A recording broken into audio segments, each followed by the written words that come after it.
ऊपर गांव को जोड़ने या टच करने वाली छोटी बड़ी सड़कों पर नुकसान आया और हमने प्रायोरिटी के तौर पर उन सभी सड़कों को इमीडिएट रिपेयर में डाला कि संसाधन की मूवमेंट में कोई कमी ना आए। फिर भी माननीय सदस्य कहते हैं कि कोई स्पेसिफिक कॉलोनी का कोई स्पेसिफिक नाला, क्योंकि नाला बनवाना और नाला मेंटेन करना कई जगह ये एमसीज का काम है, कई जगह पंचायती राज का काम है। हमारी व्यवस्था सिर्फ इतनी होती है कि इनिशियल जब सड़क बनती है तो वहाँ प्रोविजन डाली जाए।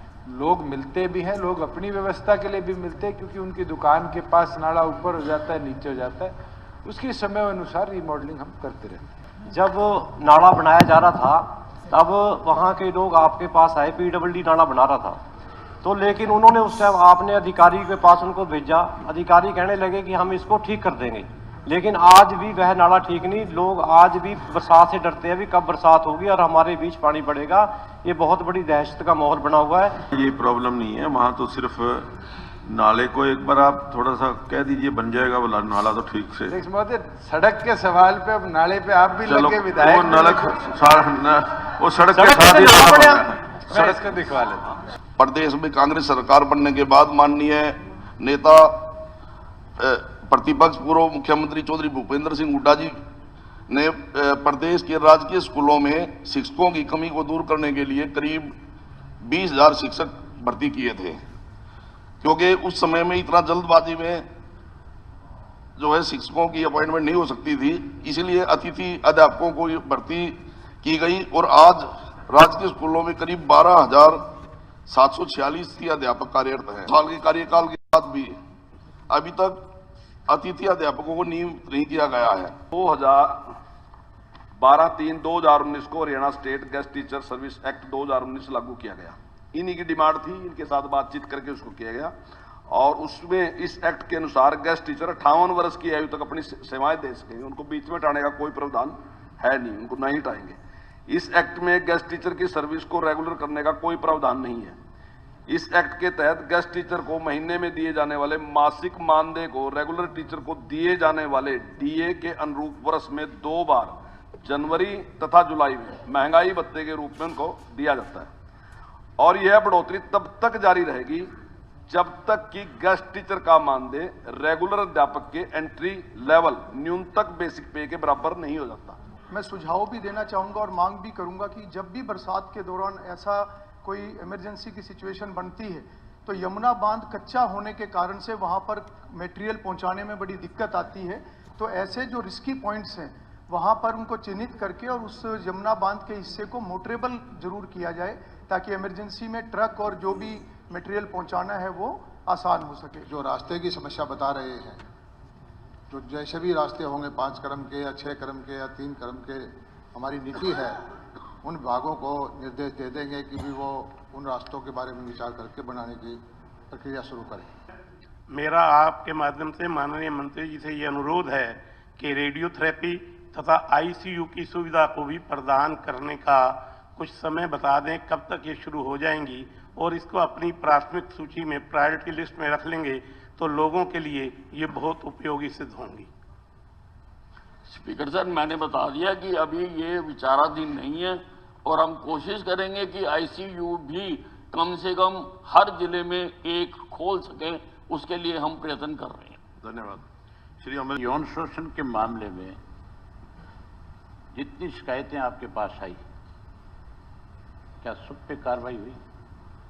नंबर 2, पिछले साल महिलाओं के खिलाफ अपराध की संख्या जो थी 2021 में 16,658 थी, ये 2022 में बढ़ गई। एक महिला खिलाड़ी हमारे हरियाणा प्रदेश की जिसने शिकायत दर्ज कराई आपके मंत्री के खिलाफ और उस मंत्री के खिलाफ सरकार ने कोई कार्रवाई नहीं करी, उसका बचाव किया। जहां उसका आपने बचाव किया वहीं चंडीगढ़ प्रशासन की तरफ से जब मंत्री के खिलाफ चार्जशीट दाखिल कर दी गई तो फिर उसके बाद उसके खिलाफ आपने क्या कार्रवाई करी, ये भी आप बताओगे। और बाकियों के खिलाफ अगर कार्रवाई करी है तो फिर जिस मंत्री की चार्जशीट होगी उसके खिलाफ आपने कार्रवाई क्यों नहीं करी, उसका कारण भी बता दें। खिलाड़ियों के खिलाफ शोषण के केवल 24 केस आए हैं और 24 में से 17 के केस कोर्ट में चल रहे हैं। 6 अभियोगों में जांच के दौरान कोई साक्ष्य नहीं प्राप्त हुआ है। 4 अभियोगों में अभियुक्त के विरुद्ध आरोप साबित नहीं होने के कारण उनको छोड़ दिया गया। और जहां तक आपने माननीय मंत्री संदीप सिंह जी के मामले में बताया, इनके केस की जुरिडिक्शन चंडीगढ़ की पड़ती है। चंडीगढ़ में उसका केस दर्ज हुआ। हमारे पास भी जो शिकायत आई उसमें ममता सिंह की अध्यक्षता में एक कमेटी बनाई गई थी, उसकी जो भी रिपोर्ट थी वो भी चंडीगढ़ प्रशासन को दे दी गई है। अब चंडीगढ़ प्रशासन ने मामला कोर्ट में डाल दिया है, तो मैटर इज सब्जुडिस मैटर के ऊपर मैं और अधिक बात नहीं कहना चाहता हूं। स्पीकर महोदय, मंत्री जी ने यह कह दिया कि चंडीगढ़ से जुड़ा हुआ मामला है। मामला चंडीगढ़ की कोर्ट में है, लेकिन मंत्री आपके हरियाणा प्रदेश का है। शिकायतकर्ता कोर्ट जो है वो आपके हरियाणा प्रदेश की है, वो बाहर की नहीं है। मामला हरियाणा से भी जुड़ा हुआ है। ममता सिंह की जो रिपोर्ट है, आपने कहा कि हमने चंडीगढ़ प्रशासन को दे दी, आपने उसको सार्वजनिक क्यों नहीं किया? किसी का कोई बचाव नहीं किया गया है। मामला कोर्ट में है, कोर्ट का जो निर्णय आएगा उसके मुताबिक ही कार्रवाई की जाएगी। और जब तक मामला कोर्ट में है तो आप भी जानते हो कि उस मामले को हम यहाँ डिस्कस नहीं कर सकते। हमारे कैथल शहर का अध्यक्ष जी पुराना हॉस्पिटल था, वहां पर हमारे पास 12 से 14 एकड़ जमीन है और वो बिल्कुल शहर के बीच में बहुत अच्छी जगह है। वहां पर सरकार ने हॉस्पिटल मंजूर किया है। मैं उसके लिए माननीय मंत्री जी का, सरकार का धन्यवाद करता हूं, परंतु एक मांग भी करता हूं। प्रकार मेडिकल कॉलेज पर काम चला हुआ है। मंत्री महोदय, इस मदर चाइल्ड केयर हॉस्पिटल पर भी जल्दी काम करवाने का काम करें। लगभग 2 साल पहले मेरी पिरथला विधानसभा के 7 गांव नवादा, चंदावली, मुजैडी, मलेरना, साहुपुरा नगर निगम में शामिल किए गए और उनका लगभग 362 करोड़ रुपया, जो ये फिगर इसमें दी गई है उत्तर में, वो मैच नहीं कर रही है। 362 करोड़ रुपया नगर निगम ने टेक ओवर कर लिया, उनकी जमीन भी। और इसी तरह 4 गांव पिछली योजना में पिरथला विधानसभा के पलवल नगर परिषद में शामिल हुए, उनका भी 35 करोड़ रुपया नगर निगम के पास है। मैं माननीय मंत्री जी से आपके माध्यम से रिक्वेस्ट करना चाहता हूं कि उन गांवों की स्थिति बिल्कुल ठीक नहीं है, नरकीय जीवन वो गांव जी रहे हैं और उनका पैसा भी ले लिया और उनमें काम भी ना हो। जब ये शामिल किए गए तो ये तय हुआ था कि उनका जो पैसा है उन्हीं गांवों पर खर्च होगा, जैसे पंचायत के माध्यम से होता था, नगर परिषद या नगर निगम के माध्यम से उन पर खर्च होगा। तो मेरा अनुरोध है कि एक तो वो फिगर ठीक कर लें और उनका जो काम है वो टाइम समय सीमा से करा दिया जाए। तो जैसे जैसे इन 11 के 11 गांव में जैसे जैसे काम आएंगे, उनकी एडमिन अप्रूवल होगी, उनकी टेक्निकल अप्रूवल होगी, तो उनकी डेवलपमेंट, उचित डेवलपमेंट के लिए ये पैसा खर्च किया जाए। माननीय मंत्री जी से आपके माध्यम से ये पूछना चाहता हूँ कि उसका कोई टाइम बाउंड कर दें। आगे चुनाव आ रहा है तो 2 महीना, 3 महीना, 4 महीना, कब उसकी टेंडर प्रोसेस पूरा होगा, कब उनमें काम कंप्लीट हो जाएगा? आदरणीय अध्यक्ष जी, क्योंकि ये 11 गांव हैं, अलग अलग काम हैं, तो उनको एकदम से समय सीमा बताना तो संभव नहीं है, लेकिन जल्द ही इसको संज्ञान में लेकर ये कार्य किए जाएंगे। ये जो 11 गांवों का पैसा आया है और जो नगर निगम में 626 करोड़ पड़ा है, ये पैसा 626 करोड़ सर, ये इसी गांव का है। ये नहीं हाँ, इसी गांव का। तो क्या नगर निगम के उससे 602 करोड़ से इसका क्या मतलब है? सर 626 करोड़ की जो फिगर बताई है नगर निगम में पैसा है, उसमें ये 307 भी शामिल है या नहीं है, या 307 अलग है? और इस पैसे का कोई कैप तो नहीं लगा रखा कि ये पैसा सिर्फ यहीं खर्च होगा या नगर निगम कहीं भी खर्च कर सकती है? ये पैसा उसमें इंक्लूडेड है या नहीं, ये मैं बाद में माननीय विधायक को बता। डीजी हेल्थ ने मुझे एक चिट्ठी जारी की कि पीपीपी मोड के माध्यम से इसको, इस मशीन और रेडियोलॉजिस्ट को आपको 6 महीने के अंदर अंदर दे दिया जाएगा। आज आ गया दिसंबर 2023 और आज भी यही सवाल जवाब दिया गया है कि पीपीपी मोड के माध्यम से 6 महीने के अंदर दिया जाएगा। जो स्वास्थ्य मंत्री जी हैं उन्होंने आश्वासन दिया था नवंबर 2020, आज है दिसंबर 2023, 3 साल पूरे हो गए और आज भी वही आश्वासन। तो मेरा पहला सवाल तो इनसे ये है कि क्या ये 14वीं सत्र जो है, जो अपनी विधानसभा का कार्यकाल है, इसके पूरा होने से पहले अपने स्वास्थ्य मंत्री जी इस आश्वासन को पूरा कर पाएंगे या तारीख पे तारीख बजट सत्र में भी देके इसको ऐसे ही निपटा देंगे? धन्यवाद। स्पीकर सर, मैं इस बात का पता कराऊंगा कि अगर मैंने हाउस में कहा था तो वो उसने समय में काम क्यों पूरा नहीं हुआ, और अगर किसी की उसमें कमी रही होगी मैं उसके खिलाफ कार्रवाई भी करूंगा। और मैं विधायक महोदय को आश्वासन देना चाहता हूं, ये अनिल विज की बात है कि 6 महीने के अंदर अंदर, अगर हो सका उससे भी पहले, आपके वहां पर ये मशीन लगा दी जाएगी। क्या मंत्री महोदय ये बताएंगे कि इनके स्कूलों का रिजल्ट क्या है? रिजल्ट क्या है इनके स्कूलों का, नेशनल लेवल पर क्या है, उसके कंपैरिजन में क्या है? और भाई मेरा तो देखो जी सर, मेरा तो एक है 58 लड़के सोनीपत में गांव में 58 के 58 फेल है, 58 बच्चे सारे के सारे फेल। ये रिजल्ट है। और ये बता दें हरियाणा एजुकेशन का कौन सा ग्रेड मिला है? ये दक्ष है, उत्कर्ष है, अति उत्कर्ष है, उत्कर्ष, इनके ग्रेड हैं। कौन से ग्रेड में हरियाणा फॉल करता है? 10 ग्रेड हैं, कौन से में फॉल करता है? एजुकेशन की क्या पोजीशन है? क्यों नहीं स्कूलों में कॉन्फिडेंस कर बच्चों का है? इसका कारण रिजल्ट बताएंगे और ये बता दें इतना रिजल्ट, नहीं तो मैं बताऊं, ये नहीं बताते। नहीं, अगर परिणाम अच्छे हैं तभी जो मैंने बताया आपसे हमारे बढ़ रहे। अगर 2019 में हमारे पास 20 लाख थे तो आज हमारे पास 24 लाख है। अगर उससे तुलना आप करोगे, अब आप तुलना कर रहे हैं कि 21-22 में जो थे 25 लाख, उससे हमारे घटे विद्यार्थी। मैं मान रहा कि कोविड के कारण एडमिशन ज्यादा है, कुछ बच्चे ऐसे हैं जो बाद में वापस भी चले गए, ये बात भी मैं मान रहा, स्वीकार कर रहा, लेकिन बच्चे हमारे बड़े, घटे नहीं है हमारे। अगर उससे भी आप तुलना करें तो हमारे 4,11,000 बड़े हैं, उससे घटे नहीं है हमारे। CRF की स्कीम के तहत ये सड़क 129 करोड़ 40 लाख रुपए की लागत मंजूर हुई 30/3/2023 को, और अब क्योंकि वो सारी खस्ता हाल में टूटी चुकी थी, बिल्कुल थी, अब सरकार कहती है कि उसको हमने ठीक करा दिया है। इस अवधि का CRF से तो पहली तो बात यह है, मेरी समझ से बाहर है कि वो मेल खाता नहीं, सेंटर का गवर्नमेंट का पैसा होगा वो तो।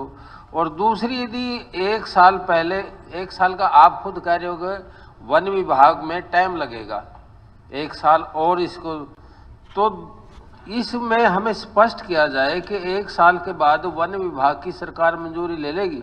जिस सड़क के बारे में पूछा, अभी सरकार ने 16/11/2022 को 8.5 करोड़ की लागत से पूरी सड़क को रिपेयर कराया, और तीसरे महीने 2023 में CRF से इस सड़क की वाइडनिंग स्ट्रेंथनिंग के लिए 129 करोड़ रुपया सैंक्शन हो, क्योंकि वाइडनिंग के लिए वहां पर पेड़ कटेंगे दोनों तरफ बरम के, और उसके लिए government of India ministry of environment से क्लियरेंस जब तक नहीं आएगी तब तक हमें इंतजार करना पड़ेगा। फंड CRF के आए हुए हैं, जैसे ही परमिशन आएगी इसकी वाइडनिंग का काम भी हम आगे टेकअप कर लेंगे। अध्यक्ष महोदय, 15 तारीख को 0R में आपकी अनुमति से एक मामला हमने रेज करने का, बहुत सारे इश्यूज रेज किए, उसमें हमने जो sexual harassment of the girls का मुद्दा भी हमने उठाने का काम किया, NCRB के आंकड़े।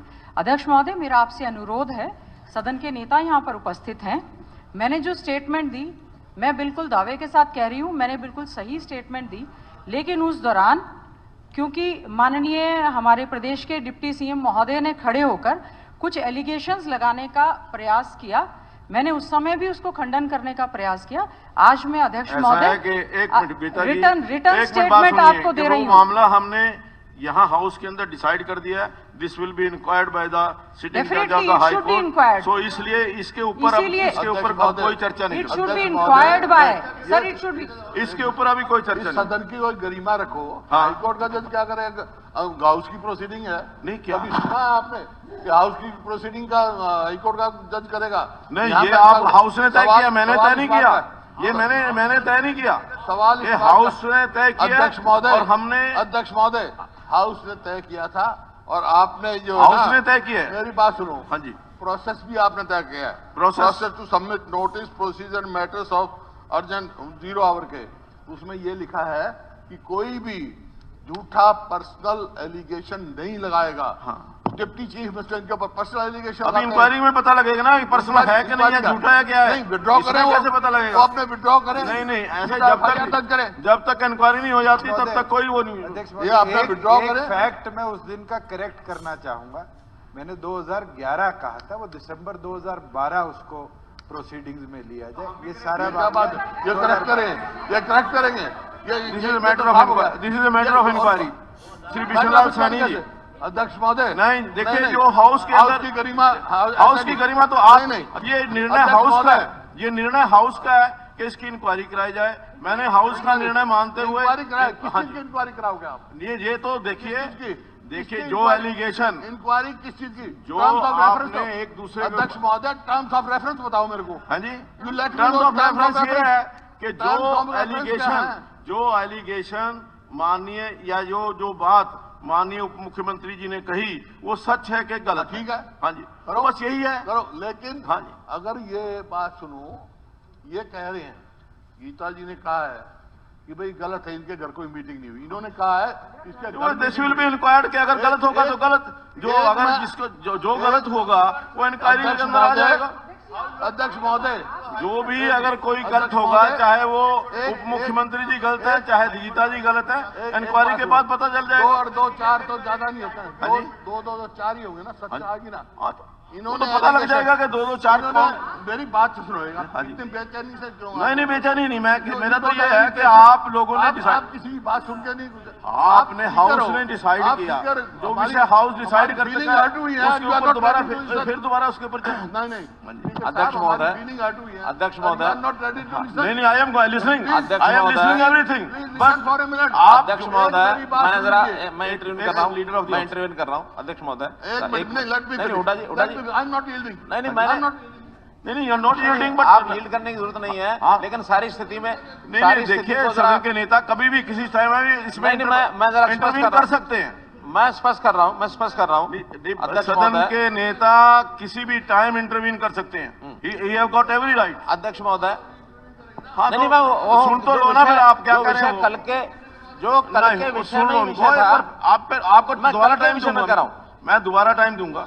लीडर ऑफ द हाउस का हमें सम्मान करना होगा। हाँ, एक विषय पर कल इतनी चर्चा हुई और चर्चा होने के बाद जो चर्चा करने वाले लोग थे, नहीं लीडर ऑफ द हाउस उन्होंने ही डिमांड की थी कि इसकी इंक्वायरी कराई जाए और कोई समिति बनाई जाए, इंक्वायरी कराई जाए, बल्कि बाद में यह आया कि किसी सिटिंग जज से कराई जाए। हमने तो सदन की भावनाओं को ध्यान में रखते हुए एक चीज का जब निर्णय हो गया आपके द्वारा कि सिटिंग जज ऑफ हाई कोर्ट उनकी एक कमेटी बन करके इसकी इंक्वायरी करें। आज home department, chief justice of Haryana, Punjab and high court Haryana Punjab, उनको लिखने वाले हैं कि एक सिटिंग जज की आप नियुक्ति करें और उसमें टर्म्स ऑफ रेफरेंस जो कल चर्चा हुई है, उस सारी चर्चा में जो बिंदु आए थे सारे टर्म्स ऑफ रेफरेंस में लिखे जाएंगे। उसके अलावा भी उस विषय से संबंधित कोई विषय बाकी रहता हो तो हमारे नेता प्रतिपक्ष लिख करके दे दें कि टर्म्स ऑफ रेफरेंस में ये भी जोड़ा जाए, खास करके उस विषय के ऊपर हम खुले मन से इस सारी की जानकारी यानी सारे के जो इंक्वायरी वो एक सिटिंग जैसे करने के लिए तैयार हैं। हमें कहीं कोई आपत्ति नहीं है, लेकिन जिस प्रकार का आरोप प्रत्यारोप कर लगाया गया है सदन की मर्यादाओं के अनुरूप, अगर हम आपस में लड़ते झगड़ते रहेंगे कुछ निकलेगा नहीं। और अगर एक इंक्वायरी तथ्य रूप में सामने आएगी तो जो इंक्वायरी होगी उसके हिसाब से जिसके खिलाफ जो कार्रवाई करनी होगी हम करेंगे। हाउस में आरोप लगे, फॉल्स एलिगेशन लगे अगेंस्ट, वो है आपकी जो है 0 आवर में कोई नहीं लगा सकता। ये आपकी नहीं, ये 0 आवर का मामला नहीं है। 0 आवर का मामला है? नहीं, 0 आवर ये जो निर्णय हुआ, देखिए ये निर्णय हुआ 0 आवर के बाद में हुआ था। ये निर्णय 0 आवर के बाद में हुआ था, 0 आवर में नहीं था। निर्णय की बात, ये निर्णय नहीं है। एलिगेशन, काउंटर एलिगेशन 0 आवर के बाद में लगे। आप सुन लेंगे, 0 आवर का मामला नहीं था। आप सुन लेंगे, 4 नहीं पहले जवाब देने के तैयार हो। 0 आवर का मामला था ही नहीं, तो गलत क्यों हो? आप हाँ जी, मेरी सुन लो, आप बोलिए। तो आप कह देना, पहले क्यों काट रहे हो बात को? नहीं, बताइए। आप बोलते नहीं, देखिए गलत है हुड्डा जी। जैसा है कि अगर कोई गलत चीज आप कहेंगे तो मुझे इंटरप्ट करना पड़ेगा। हाँ जी, ये 0 आवर का मामला नहीं था, ये जो निर्णय हुआ ये बाद में हुआ। अध्यक्ष महोदय, आपका काम है सबको प्रोटेक्शन देना। हाँ बिल्कुल, सबको राइट देना। आप सरकार की प्रोटेक्शन में नहीं, मैं बिल्कुल सरकार की प्रोटेक्शन नहीं हूँ, फैक्ट्स को राइट कर, जो फैक्ट्स है उनको मैं राइट कर रहा हूँ जी। बोलने दो मेरे को। हाँ जी, बोलिए। 0 आवर का मामला था? नहीं, 0 आवर का नहीं था। ये जो डिसीजन हुआ 0 आवर के बाद में हुआ। आप बोल रहे हो, आप बाद में बता देना क्या था। ठीक, आप मेरी सुनो, नहीं सुनते तो मैं बैठ जाता हूँ। नहीं, गलत फैक्ट्स क्यों रख रहे हो? गलत फैक्ट तो रखे नहीं, तो सही फैक्ट रखे। नहीं, जो हाउस के अंदर निर्णय हुआ है वो 0 आवर में नहीं हुआ। अध्यक्ष महोदय, ये पता करे 0 आवर का मामला है। ये 0 आवर में इन्होंने उठाया, 0 आवर में 0 आवर के बजाय ये 3:05 पर पोस्ट ये विषय हुआ था। हुड्डा साहब, बाद में ही विषय हुआ। 1 मिनट। आवर में इन्होंने फॉल्स एलिगेशन लगाया, ठीक हाँ है या ना? जी, हाँ या ना? नहीं, हाँ या ना? देखिए जो विषय, हाँ या ना? जो इन्होंने फॉल्स एलिगेशन लगाए 0 आवर में लगाया या नहीं लगाया, नंबर 1। ठीक। नंबर 2, इन्होंने एक एलिगेशन लगाया कि 2005 में भी ऐसा ही हुआ, और मेरे पास रिकॉर्ड है 2005 जो सरकारी नौकरी में था ही नहीं ये आदमी जिसका नाम दे रहे हैं, वो तो 2008 में आया। 2000 ये रिकॉर्ड है।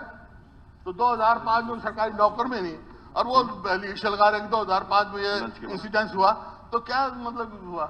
तो कौन जिम्मेवार है? मेरा ये है, गरिमाएं रखो, आप इंक्वायरी कराओ उस आदमी की, शुरू से क्या किया। लेकिन जो हाउस की प्रोसीडिंग है, उसका हाउस की गरिमा ये है कि अपनी लफ्ज वापस ले या आप डिलीट करो इनको जो उन्होंने पर्सनल एजुकेशन। देखिए, जब इस चीज में माननीय नेता प्रतिपक्ष को बोलना चाहूंगा, एक और हाईकोर्ट के जज से जो उन्होंने बात कही कि 2005 में वो नौकरी में नहीं था, मैंने ये कहा था कि जो सदन तय करेगा मैं नहीं तय करूंगा। जहाँ था ये तय किया, मैंने नहीं क्या तय किया, ये हाउस ने तय किया। अगर जो हाउस तय करेगा वो मैं करवाऊंगा। मुझे मैटर को आप हाईकोर्ट को दे सर, हम लोग इसका वेलकम कर देंगे। लेकिन point of reference, the only thing is कि जैसे ही आज ये मामला शुरू हुआ, डिप्टी चीफ मिनिस्टर साहब ने खड़े होकर ये कहा कि मैं इसमें अमेंडमेंट करना चाहता हूं। आपने उनकी सुन ली। सर, उन्होंने मुझ पर झूठा एलिगेशन लगाया कि मैंने प्रोटेक्ट किया। टाइम्स ऑफ इंडिया में उस सरपंच ने कहा है कि जेजेपी के लोग मेरे घर आकर दबाव बना रहे हैं, आप हाँ भर दें। अध्यक्ष महोदय, house is over and above the high court, और उसमें लिखा है सभा में या तो प्रवेश ना किया जाए, प्रवेश किया जाए तो स्पष्ट और सच बात करें। ठीक है। मैं सर सच बोल रही हूं। आप डिप्टी चीफ मिनिस्टर से बोलें उन्होंने झूठ क्यों बोला, उन्होंने झूठ क्यों बोला। अब बार बार फिर हम घूम फिर के वहीं आ जाते हैं, जहां से शुरू होते हैं वहीं फिर आ जाते हैं कि जब एक चीज इन्वेस्टिगेटिंग एजेंसी के लिए हमने तय कर दी, फिर उससे हम भागते क्यों? उससे क्यों दूर जा रहे हैं, भाग रहे क्यों? उनसे पूछ लेना। नहीं, उसके वो तो तैयार है। आप उनसे पूछे, वो इंक्वायरी कराने के लिए तैयार है। अगर वो इंक्वायरी कराने के लिए तैयार ना होते तो बोलते। सर, इंक्वायरी तो होनी ही चाहिए। हाँ जी। और house is over and above the high court, why the legislature is giving. अभी कहा ना, this is the decision of the house, this is not my decision. ऐसा है, हाउस डिसीजन जो करेगा मैं उसको फॉलो करूंगा। साहब, you are the chief of this house. If house takes any other decision, I will also follow that. You are speaker. You are speaker of all the MLAs. मैं कहता हूँ अपनी चोटी, वो इंक्वायरी ऑफिसर लेगा, वो मेरा काम of this house किसी जज के हाथ में अपनी चोटी देना, it will be foolishness of this house. मैं क्या करूं? जब हाउस डिसाइड करता है तो मैं क्या कर सकता हूं? बहुत बड़े, मैंने डिसीजन नहीं किया। जज से बहुत बड़े हैं। डिसीजन ऑफ द हाउस मत करो, एक सर्वदलीय कमेटी बना दो, आप उसके चीफ बन जाओ, फैसला दे दो। है क्या बात? कि उन्होंने झूठ क्यों बोला? नहीं, अभी झूठ सच का फैसला हम नहीं कर सकते, मैं नहीं कर सकता। नहीं सर, उन्होंने 11 का 12 करवा लिया। सर, मैं बता रही हूँ, मेरा घर पे सर उन्होंने 11 का 12 बोल दिया। हंस रहे हैं, आपके पड़ोस में यौन शोषण हो गया बच्चियों के साथ, आप हंस रहे हैं, आपने उनको प्रोटेक्ट नहीं किया। नहीं हंस रहा आपकी बात पे, माननीय सदस्यगण, आज भी गंभीर। मुझे अभी हाल ही में नवंबर 2023 में प्रदेश के यमुनानगर अम्बाड़ा जिले में जहरीली और नकली शराब पीने के कारण लगभग 22 लोगों की मौत हुई। गत वर्षों में भी सोनीपत, पानीपत व फरीदाबाद सहित कई जिलों में भी जहरीली और नकली शराब पीने के कारण सैकड़ों मौत हुई है। प्रदेश में अवैध नकली शराब के धंधे पे अंकुश न लगाने की वजह से धंधा लगातार बढ़ता जा रहा है। जहरीली शराब घोटाले में के बाद विभिन्न जिलों में शराब गोदामों की चेकिंग की गई तो 75,250 पेटी शराब की कम पाई गई, जिससे स्पष्ट है कि शराब का अवैध कारोबार जो है निरंकुश तौर पर जारी है, जो कि सत्ता में बैठे राजनेताओं अधिकारियों के संरक्षण में सम्मिलितता के बिना संभव नहीं हो सकता है। मैं इस महान सदन का ध्यान अति लोकहित विषय की ओर दिलवाना चाहता हूं। हरियाणा में शराब माफियाओं का जबरदस्त जाल फैला हुआ है। खुलेआम अवैध रूप से शराब बनाई और बेची जा रही है। संबंधित विभाग इस जहरीली शराब कांड में मिलीभगत होने की संभावना दिखती है। हाल ही में हरियाणा के यमुनानगर अंबाला में इस जहरीली शराब के सेवन करने से लगभग 20-22 लोगों की जानें चली गई हैं। ये जहरीली शराब खुलेआम सरकारी ठेकों पे बेची जा रही है तक खबर आ रही है। श्रीमान जी, विषांकित मामले में आपका ध्यान अति लोकहित के विषय की ओर दिलाना चाहूँगा। हरियाणा के जमुनानगर में जहरीली शराब पीने से लगभग 18 लोगों की मौत हुई। इस पर सरकार इस महासदन को अवगत कराएगी। सरकार ने इस पर क्या कार्रवाई की? देश में जहरीली शराब पीने के कारण यमुनानगर में 18 और अम्बाड़ा जिले में 2 लोगों की मृत्यु हुई है, जिसकी जांच होनी चाहिए और जो पीड़ित परिवार हैं उनको उचित मुआवजा मिलना चाहिए। हमारा प्रदेश दूध दही के खाने के नाम से जाना जाता है, लेकिन आज प्रदेश में शराब, चिट्टा, हेरोइन, स्मैक और सिंथेटिक नशे का अड्डा बनकर रह गया है। पुलिस अधीक्षक यमुनानगर और अम्बाला से प्राप्त रिपोर्ट के अनुसार संदिग्ध जहरीले शराब के सेवन से 20 मौतें हुई हैं। इस संबंध में 5 FIR दर्ज की गई हैं और इन दोनों जिलों में कुल 52 गिरफ्तारियां की गई, जिसमें 36 आरोपी शामिल किए गए हैं। पुलिस अधीक्षक यमुनानगर ने सूचित किया है कि पुलिस को सूचना मिली थी कि गांव मंडेबरी यमुनानगर निवासी एक व्यक्ति को संदिग्ध जहरीली शराब के सेवन के कारण अस्पताल में भर्ती कराया गया है। पुलिस की जांच से पता चला कि नकली शराब उसी गांव मंडेवरी निवासी रॉकी नामक व्यक्ति द्वारा संचालित एक अवैध खुर्दे से बेची जा रही थी। कि कौन सा ऐसा पुलिस ऑफिशियल है या जो एक्साइज का है कि जिनके इलाके में होता है उनको मालूम नहीं है कि क्या हो रहा है, किसके खिलाफ इन्होंने FIR दर्ज करी। हर एक इलाके के अंदर पुलिस को तो वैसे ही मालूम होता है कहाँ पे उल्टा पुल्टा क्या काम हो रहा है, तो ये होने कैसे दिया गया? इसका मतलब तो कहीं ना कहीं दाल में काला है। अपनी डिमांड में यही कहूंगा कि मेवात मॉडल स्कूल जयसिंहपुर नुहू में जो करोड़ों रुपए की लागत से बन के तैयार हो चुका है, पिछले 3 वर्षों से वो बिल्डिंग बन के तैयार हो चुकी है और 3 वर्षों से उसमें ना तो क्लासेस लगाई जाती है, ना उसमें स्टाफ नियुक्त किया जाता है। 3 सालों से बिल्डिंग बन के तैयार है।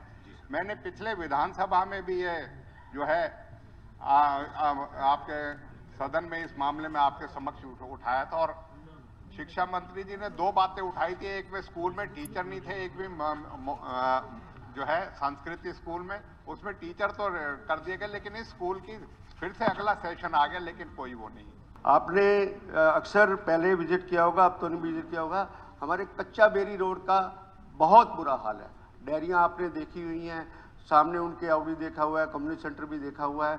वहाँ से डेयरियों का पानी आता है और समस्या का समाधान आपने फ्लाईओवर तो बना दिया, उसके ऊपर बना दिया, पर नीचे वालों की व्यथा जो है ना जी, वो ठीक नहीं हुई इस साल में।